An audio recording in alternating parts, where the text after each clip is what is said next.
Hello friends, welcome to your YouTube channel English family 87। ਸੋ ਆਪਣੀ ਇਸ ਵੀਡੀਓ ਦੇ ਵਿੱਚ ਆਪਾਂ ਲੈ ਕੇ ਆਏ ਹਾਂ ਬਿਜ਼ਨਸ ਵੋਕੈਬਲਰੀ ਪਾਰਟ 2। ਆਪਾਂ 24 ਤੱਕ ਕਰ ਚੁੱਕੇ ਸੀ। ਅੱਗੇ ਦੇਖੋ ਆਪਣਾ 25ਵਾਂ ਇੰਟਰਪ੍ਰੇਨੀਅਰ ਹੁੰਦਾ ਹੈ someone who uses money to start a business.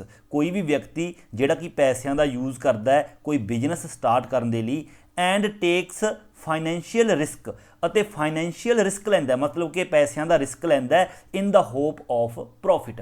ਆਪਣੇ ਪ੍ਰੋਫਿਟ ਦੇ ਲਈ ਪੈਸੇ ਲਾਉਂਦਾ ਹੈ ਅਤੇ ਰਿਸਕ ਲੈਂਦਾ ਬਿਜ਼ਨਸ ਦੇ ਵਿੱਚ, ਉਸ ਨੂੰ ਬੋਲਦੇ ਨੇ ਇੰਟਰਪ੍ਰੇਨੀਅਰ। ਅੱਗੇ ਹੈਗਾ ਐਕਸਪੈਂਡ ਹੁੰਦਾ ਫੈਲਾਉਣਾ ਜਾਂ ਫਿਰ ਵਧਾਉਣਾ।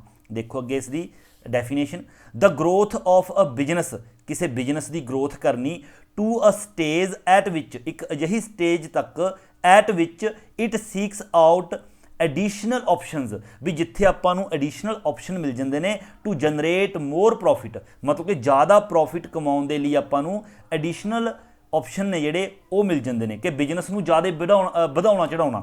ਮੰਨ ਲਓ ਕੋਈ ਕੰਪਨੀ ਇੱਕ ਪ੍ਰੋਡਕਟ ਬਣਾ ਰਹੀ ਹੈ ਤਾਂ ਇਸ ਤੋਂ ਬਾਅਦ ਉਸਨੇ ਕੋਈ ਹੋਰ ਪ੍ਰੋਡਕਟ ਹੈ ਜਿਹੜਾ ਲਾਂਚ ਕਰਤਾ, ਤਾਂ ਉਸ ਨੂੰ ਇਸ ਤਰ੍ਹਾਂ ਬੋਲਦੇ ਨੇ ਐਕਸਪੈਂਡ ਕਰਨਾ ਆਪਣੇ ਬਿਜ਼ਨਸ ਨੂੰ।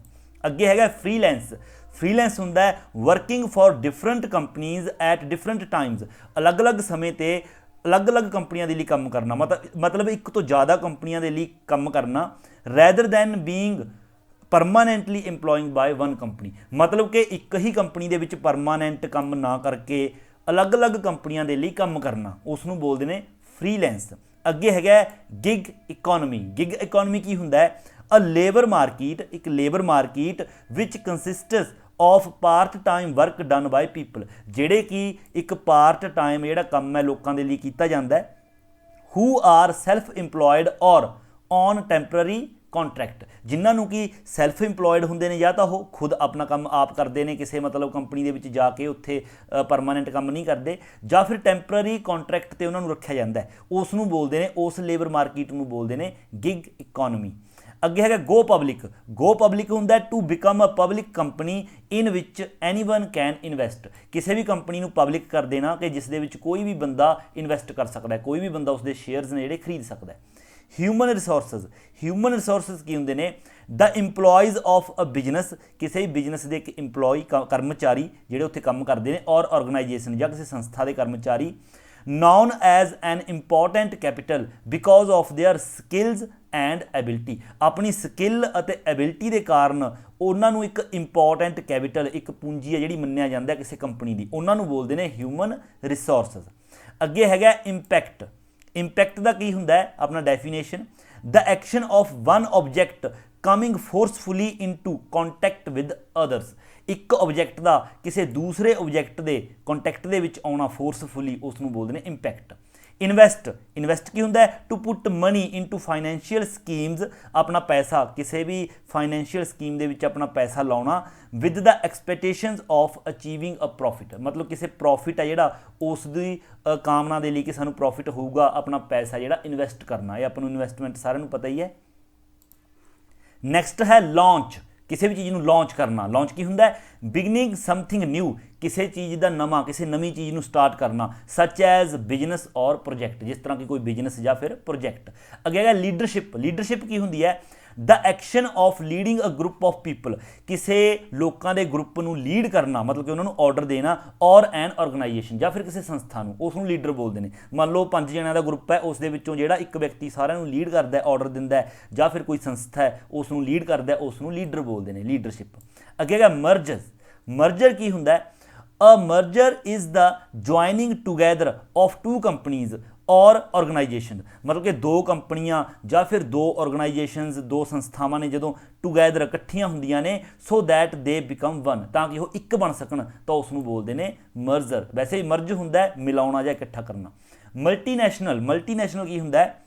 ਇਨਵੋਲਵਮੈਂਟ ਆਫ ਸੈਵਰਲ ਕੰਟਰੀਜ਼ ਔਰ ਇੰਡੀਵਿਜੂਅਲਸ, ਬਹੁਤ ਸਾਰੀਆਂ ਕੰਟਰੀਜ਼ ਜਾਂ ਫਿਰ ਬਹੁਤ ਸਾਰੇ ਇੰਡੀਵਿਜੂਅਲਸ ਨੇ ਜਿਹੜੀ ਉਹਨਾਂ ਦੀ ਇਨਵੋਲਵਮੈਂਟ ਆਫ ਸੈਵਰਲ ਨੈਸ਼ਨਲਿਟੀਜ਼ ਹੁੰਦੇ ਨੇ ਕੌਮੀਅਤ, ਜਿਹੜੇ ਕਿ ਮਤਲਬ ਅਲੱਗ-ਅਲੱਗ ਕੌਮੀਅਤਾਂ ਦੇ ਲੋਕ ਜਾਂ ਫਿਰ ਕੰਟਰੀਆਂ, ਜਦੋਂ ਮਤਲਬ ਉਹਨਾਂ ਦੀ ਇਨਵੋਲਵਮੈਂਟ ਹੁੰਦੀ ਹੈ ਇਕੱਠੀ ਸਾਰਿਆਂ ਦੀ, ਤਾਂ ਉਸ ਨੂੰ ਮਲਟੀਨੈਸ਼ਨਲ ਬੋਲਦੇ ਨੇ, ਜਦੋਂ ਸਾਰੇ ਇਕਜੁੱਟ ਹੁੰਦੇ ਨੇ। ਨੈਟਵਰਕ ਕੀ ਹੁੰਦਾ ਹੈ? To meet and talk to people, ਲੋਕਾਂ ਨੂੰ ਮਿਲਣਾ ਅਤੇ ਉਹਨਾਂ ਨਾਲ ਗੱਲਬਾਤ ਕਰਨੀ, in order to receive or give information, ਉਹਨਾਂ ਨੂੰ ਇਨਫੋਰਮੇਸ਼ਨ ਦੇਣੀ ਤੇ ਉਹਨਾਂ ਤੋਂ ਇਨਫੋਰਮੇਸ਼ਨ ਲੈਣੀ ਇਸ ਉਦੇਸ਼ ਦੇ ਨਾਲ।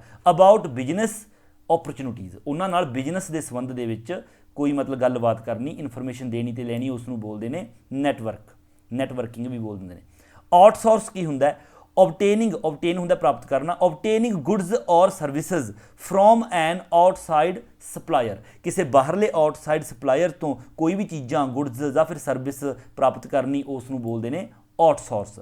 ਅੱਗੇ ਹੈ ਆਪਣੇ ਕੋਲ ਓਵਰਹੈਡਸ। ਓਵਰਹੈਡਸ ਹੁੰਦਾ ਹੈ ਦ overheads of a business R, ਇੱਕ ਬਿਜ਼ਨਸ ਦਾ ਜਿਹੜਾ ਓਵਰਹੈਡਸ ਹੁੰਦੇ ਨੇ ਉਹ ਕੀ ਹੁੰਦੇ ਨੇ? ਆਰ ਇਟਸ ਰੈਗੂਲਰ ਐਕਸਪੈਂਸਿਸ, ਜਿਹੜੇ ਇਸ ਦੇ ਰੈਗੂਲਰ ਖਰਚੇ ਹੁੰਦੇ ਨੇ, ਕਿਸੇ ਵੀ ਬਿਜ਼ਨਸ ਦੇ ਵਿੱਚ ਜੋ ਰੈਗੂਲਰ ਖਰਚੇ ਹੁੰਦੇ ਨੇ ਉਹਨਾਂ ਨੂੰ ਓਵਰਹੈਡਸ ਬੋਲਦੇ ਨੇ। ਜਿਸ ਤਰ੍ਹਾਂ ਕਿ ਸੱਚ ਐਜ਼ ਸੈਲਰੀਜ਼ ਹੋ ਗਈਆਂ, ਰੈਂਟ ਹੋ ਗਿਆ, ਇਲੈਕਟ੍ਰੀਸਿਟੀ ਹੋ ਗਿਆ ਐਂਡ ਫੋਨ ਬਿਲਸ ਹੋ ਗਏ, ਫੋਨ ਦੇ ਜਿਹੜੇ ਬਿੱਲ ਨੇ ਉਹ ਹੋ ਗਏ, ਇਸ ਨੂੰ ਬੋਲਦੇ ਨੇ ਓਵਰਹੈਡਸ। ਨੈਕਸਟ ਹੈ ਸੈਕਟਰ। ਸੈਕਟਰ ਕੀ ਹੁੰਦਾ ਹੈ? ਐਨ ਏਰੀਆ ਔਰ ਪੋਰਸ਼ਨ, ਕੋਈ ਵੀ ਏਰੀਆ ਜਾਂ ਫਿਰ ਕੋਈ portion that is distinct, distinct ਹੁੰਦਾ ਡਿਫਰੈਂਟ ਫਰੋਮ ਅਦਰਸ, ਜਿਹੜੀ ਕਿ ਦੂਸਰਿਆਂ ਨਾਲੋਂ ਵੱਖਰੀ ਹੁੰਦੀ ਹੈ, ਉਸ ਨੂੰ ਬੋਲਦੇ ਨੇ ਸੈਕਟਰ, ਕੋਈ ਵੀ ਏਰੀਆ। ਅੱਗੇ ਹੈਗਾ ਸ਼ੇਅਰ ਹੋਲਡਰਸ। ਸ਼ੇਅਰ ਹੋਲਡਰ ਕੀ ਹੁੰਦਾ ਹੈ? ਅ ਪਰਸਨ, ਕੋਈ ਵੀ ਪਰਸਨ ਹੂ ਓਨਸ ਸ਼ੇਅਰਸ, ਜਿਸ ਦੇ ਆਪਣੇ ਸ਼ੇਅਰ ਹੁੰਦੇ ਨੇ ਇਨ ਅ ਕੰਪਨੀ, ਕੰਪਨੀ ਦੇ ਵਿੱਚ, ਜਾਂ ਫਿਰ ਕਹਿ ਸਕਦੇ ਆਪਾਂ owner of shares in a company, company ਦੇ ਵਿੱਚ ਜੋ ਸ਼ੇਅਰਸ ਦਾ ਓਨਰ ਹੁੰਦਾ ਉਸ ਨੂੰ ਸ਼ੇਅਰ ਹੋਲਡਰ ਬੋਲਦੇ ਨੇ। Skill set. ਸਕਿੱਲ ਸੈੱਟ ਕੀ ਹੁੰਦਾ ਹੈ? The knowledge, ability and experience needed to perform a job, ਇੱਕ ਜੋਬ ਕਰਨ ਦੇ ਲਈ ਆਪਾਂ ਨੂੰ ਨੌਲੇਜ ਹੋਣੀ ਚਾਹੀਦੀ ਹੈ, ਐਬਿਲਿਟੀ ਹੋਣੀ ਚਾਹੀਦੀ ਹੈ ਆਪਣੇ 'ਚ, ਤੇ ਐਕਸਪੀਰੀਅੰਸ ਹੋਣਾ ਚਾਹੀਦਾ, ਉਸ ਨੂੰ ਸਕਿੱਲ ਸੈੱਟ ਬੋਲਦੇ ਨੇ। ਸਟਾਫ ਕੀ ਹੁੰਦਾ ਹੈ? All the people who work for a particular company or organisation, ਬਿਲਕੁਲ ਸਿੰਪਲ ਹੈ, ਕਿਸੇ ਵੀ ਕੰਪਨੀ ਜਾਂ ਆਰਗੇਨਾਈਜੇਸ਼ਨ ਦੇ ਲਈ, ਸੰਸਥਾ ਦੇ ਲਈ ਜਿਹੜੇ ਲੋਕ ਕੰਮ ਕਰਦੇ ਨੇ ਪੀਪਲ, ਉਹਨਾਂ ਨੂੰ ਸਟਾਫ ਬੋਲਿਆ ਜਾਂਦਾ ਹੈ। ਅੱਗੇ ਹੈਗਾ ਸਟੇਕ ਹੋਲਡਰ। ਸਟੇਕ ਹੋਲਡਰ ਵੀ ਸ਼ੇਅਰ ਹੋਲਡਰਸ ਦੇ ਨਾਲ ਮਿਲਦਾ ਜੁਲਦਾ ਹੀ ਹੈ। ਅ ਪਰਸਨ ਔਰ ਕੰਪਨੀ, ਕੋਈ ਵੀ ਪਰਸਨ ਜਾਂ ਫਿਰ company that invests money in order to make a profit, ਮਤਲਬ ਕਿ ਪ੍ਰੋਫਿਟ ਪੈਦਾ ਕਰਨ ਦੇ ਲਈ, ਪ੍ਰੋਫਿਟ ਦੇ ਲਈ ਕੋਈ ਵੀ ਪਰਸਨ ਜਾਂ ਫਿਰ ਕੋਈ ਕੰਪਨੀ ਜਦੋਂ ਇਨਵੈਸਟ ਕਰਦੀ ਹੈ ਉਸ ਨੂੰ ਸਟੇਕ ਹੋਲਡਰ ਬੋਲਿਆ ਜਾਂਦਾ ਹੈ। ਅੱਗੇ ਹੈ ਸਟਾਰਟਅਪ। ਸਟਾਰਟਅਪ ਹੁੰਦਾ ਅ ਨਿਊਲੀ ਸਟੇਬਲਿਸ਼ਡ ਬਿਜ਼ਨਸ, ਇੱਕ ਨਵਾਂ ਬਿਜ਼ਨਸ ਸਟਾਰਟ ਕਰਦੇ ਹਾਂ ਜਦੋਂ ਆਪਾਂ, ਉਸ ਨੂੰ ਸਟਾਰਟਅਪ ਬੋਲਿਆ ਜਾਂਦਾ ਹੈ। ਸਸਟੇਨੇਬਿਲਿਟੀ, ਸਸਟੇਨ ਹੁੰਦਾ ਰਹਿਣਾ, ਹੈ ਨਾ, ਸਥਿਰ ਰਹਿਣਾ। ਸਸਟੇਨੇਬਿਲਿਟੀ ਕੀ ਹੁੰਦਾ ਹੈ? The ability to be maintained at a certain rate or level, ਮਤਲਬ ਕਿ ਅਜਿਹੀ ਐਬਿਲਿਟੀ ਜਿਹੜੀ ਕਿ ਮੇਨਟੇਨਡ ਰੱਖੀ ਜਾਂਦੀ ਹੈ, ਮੇਨਟੇਨ ਹੁੰਦਾ ਰੱਖਣਾ, ਸਥਿਰ ਰੱਖੀ ਜਾਂਦੀ ਹੈ, at certain rate or level, ਨਿਸ਼ਚਿਤ, ਮਤਲਬ ਜਿਹੜੇ ਰੇਟ ਹੁੰਦੇ ਨੇ ਜਾਂ ਫਿਰ ਕੋਈ ਵੀ ਲੈਵਲ ਹੈ ਉਸ ਨੂੰ ਇੱਕ ਜਗ੍ਹਾ 'ਤੇ ਸਥਿਰ ਰੱਖਿਆ ਜਾਂਦਾ ਹੈ, ਜ਼ਿਆਦਾ ਮਤਲਬ ਬਦਲਿਆ ਨਹੀਂ ਜਾਂਦਾ, ਉਸ ਨੂੰ ਬੋਲਦੇ ਨੇ ਸਸਟੇਨੇਬਿਲਿਟੀ। ਅੱਗੇ ਹੈਗਾ ਟੇਕ ਓਵਰ। ਟੇਕ ਓਵਰ ਹੁੰਦਾ ਐਨ act of gaining control, control ਕਰਨ ਦਾ ਐਕਟ, ਗੇਨ ਹੁੰਦਾ ਪ੍ਰਾਪਤ ਕਰਨਾ, ਮਤਲਬ ਕਿ ਕੰਟਰੋਲ ਪ੍ਰਾਪਤ ਕਰਨਾ ਆਫ ਅ ਕੰਪਨੀ, ਇੱਕ ਕੰਪਨੀ ਦੇ ਉੱਪਰ, ਕੰਪਨੀ ਦਾ ਕੰਟਰੋਲ ਪ੍ਰਾਪਤ ਕਰਨਾ by buying more of its shares, ਇਸ ਕੰਪਨੀ ਦੇ ਜ਼ਿਆਦਾ ਤੋਂ ਜ਼ਿਆਦਾ ਸ਼ੇਅਰ ਖਰੀਦ ਕੇ ਦੈਨ ਐਨੀਵਨ ਐਲਸ, ਮਤਲਬ ਕਿ ਦੂਸਰਿਆਂ ਦੇ ਨਾਲੋਂ ਜ਼ਿਆਦਾ ਸ਼ੇਅਰ ਖਰੀਦ ਕੇ ਆਪਾਂ ਉਸ ਕੰਪਨੀ ਦੇ ਉੱਪਰ ਆਪਣਾ ਕੰਟਰੋਲ ਹੈ ਜਿਹੜਾ ਉਹ ਕਰ ਲੈਂਦੇ ਹਾਂ, ਉਸ ਨੂੰ ਬੋਲਦੇ ਨੇ ਟੇਕ ਓਵਰ ਕਰਨਾ। ਅੱਗੇ ਹੈਗਾ ਟੀਮ ਪਲੇਅਰ। ਟੀਮ ਪਲੇਅਰ ਬਿਲਕੁਲ ਸਿੰਪਲ ਹੈ, a person who works well, ਕੋਈ ਵੀ ਪਰਸਨ ਜਿਹੜਾ ਕਿ ਬਹੁਤ ਵਧੀਆ ਕੰਮ ਕਰਦਾ ਹੈ ਵਿਦ ਅਦਰ ਪੀਪਲਸ, ਦੂਸਰੇ ਲੋਕਾਂ ਦੇ ਨਾਲ, in order to achieve things or goal, ਆਪਣੇ ਆਰਡਰ, ਆਪਣੀ ਥਿੰਗਸ ਜਾਂ ਫਿਰ ਆਪਣੇ ਗੋਲ ਨੂੰ ਅਚੀਵ ਕਰਨ ਦੇ ਲਈ, ਉਸ ਨੂੰ ਬੋਲਿਆ ਜਾਂਦਾ ਟੀਮ ਪਲੇਅਰ। ਸੋ ਇਹ ਸੀ ਆਪਣੇ ਬਿਜ਼ਨਸ ਵੋਕੈਬਲਰੀ, ਸਿਰਫ 50 ਹੀ ਸ਼ਬਦ ਤੁਸੀਂ ਨਹੀਂ ਕਰਨੇ ਨੇ, ਇਹਨਾਂ ਦੇ ਵਿੱਚੋਂ ਤੁਹਾਨੂੰ ਆਪਸ਼ਨ ਵੀ ਆਏਗੀ, ਆਈ ਥਿੰਕ 15 ਨੰਬਰਾਂ ਦੇ ਤੁਹਾਨੂੰ ਆਉਣਗੇ, ਆਪਸ਼ਨ ਹੋਏਗੀ ਇਹਦੇ ਵਿੱਚੋਂ। ਤੁਸੀਂ ਇਹ ਜੇਕਰ 50 ਕਰ ਲੈਂਦੇ ਹੋ, ਬਿਲਕੁਲ ਸਿੰਪਲ ਸ਼ਬਦਾਵਲੀ ਦੇ ਵਿੱਚ ਲਿਖਣ ਦੀ ਕੋਸ਼ਿਸ਼ ਕੀਤੀ ਹੈ, ਜੇਕਰ ਇਹ ਵਾਲੇ ਤੁਸੀਂ 50 ਕਰ ਲੈਂਦੇ ਹੋ ਤਾਂ ਆਰਾਮ ਨਾਲ ਤੁਹਾਡੇ ਜਿਹੜੇ 15 ਨੰਬਰ ਨੇ ਉਹ ਪੱਕੇ ਹੋ ਸਕਦੇ ਨੇ। ਸੋ ਬਿਲਕੁਲ ਆਸਾਨ ਭਾਸ਼ਾ ਦੇ ਵਿੱਚ ਲਿਖਣ ਦੀ ਕੋਸ਼ਿਸ਼ ਕੀਤੀ ਹੈ। ਸੋ ਜੇਕਰ ਤੁਹਾਨੂੰ ਵੀਡੀਓ ਪਸੰਦ ਆਈ ਹੈ, ਲੈਂਗੁਏਜ ਆਸਾਨ ਲੱਗੀ ਹੈ, ਵਰਡਿੰਗ ਆਸਾਨ ਲੱਗੀ ਹੈ, ਤਾਂ ਵੀਡੀਓ ਨੂੰ ਲਾਈਕ, ਸ਼ੇਅਰ ਤੇ ਕਮੈਂਟ ਜ਼ਰੂਰ ਕਰੋ, ਔਰ ਜੇਕਰ ਤੁਸੀਂ ਚੈਨਲ ਉੱਪਰ ਨਵੇਂ ਹੋ ਤਾਂ ਚੈਨਲ ਨੂੰ ਸਬਸਕ੍ਰਾਈਬ ਕਰਨਾ ਬਿਲਕੁਲ ਨਹੀਂ ਭੁੱਲਣਾ। ਸੋ ਮਿਲਦੇ ਹਾਂ ਅਗਲੀ ਵੀਡੀਓ ਲੈ ਕੇ, ਉਦੋਂ ਤੱਕ ਦਿਓ ਇਜਾਜ਼ਤ। Thank you so much.